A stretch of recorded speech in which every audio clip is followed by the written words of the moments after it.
So, and where my focus is, if I were to relay one essential message to your audience, I want to tell the story of fiber real quick, Yeah, let's talk about because that.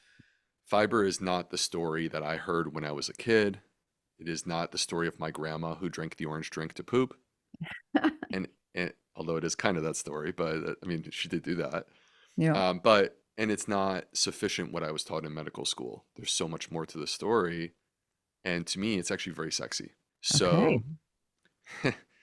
So, um, first to frame this, every plant-based food, not just vegetables, every plant-based food has fiber. Fruits, vegetables, whole grains, seeds, nuts, legumes, herbs, spices, mushrooms. They're not even plants. They have fiber too. Hmm. Fiber is a part of the cellular structure. And what's unique about fiber is that we, as humans, as wonderful as we are, we don't have the ability to process and digest fiber. So we outsourced this, this task to our microbes. Because as we fanned out across the globe, different ecosystems, different foods, different exposures, we needed something very adaptable. We're not very adaptable. Our microbes are totally adaptable. This is their superpower.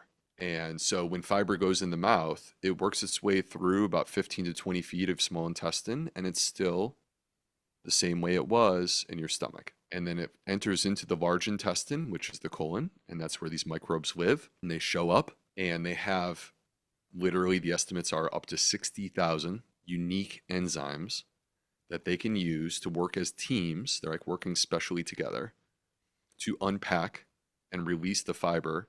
And what's interesting, Tracy, is that the fiber stops being fiber. It becomes what are called short chain fatty acids. So if you've heard of these, acetate, propionate, and butyrate. And these short chain fatty acids, they have healing effects right there in the gut microbiome. They support the good guys, they suppress the bad guys.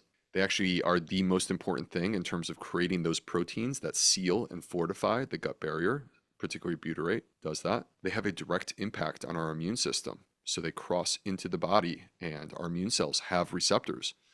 And it allows our immune system to get calm, at ease, focused, but also protecting. It's not totally anti inflammatory in the sense that if you had an infection, it actually helps you to fight the infection. You get better. And then these short chain fatty acids can get into the bloodstream, spread throughout the body. They impact GLP-1 levels. They impact insulin sensitivity. They impact how we process our blood fat and like blood and fat storage. They impact hormones. They impact our brain. They impact our mood. We're talking about body-wide, systemic, beneficial effects that Hmm. come from fiber. And the problem that we have that I would desperately love to address is that 95% of America is deficient in fiber. Hmm.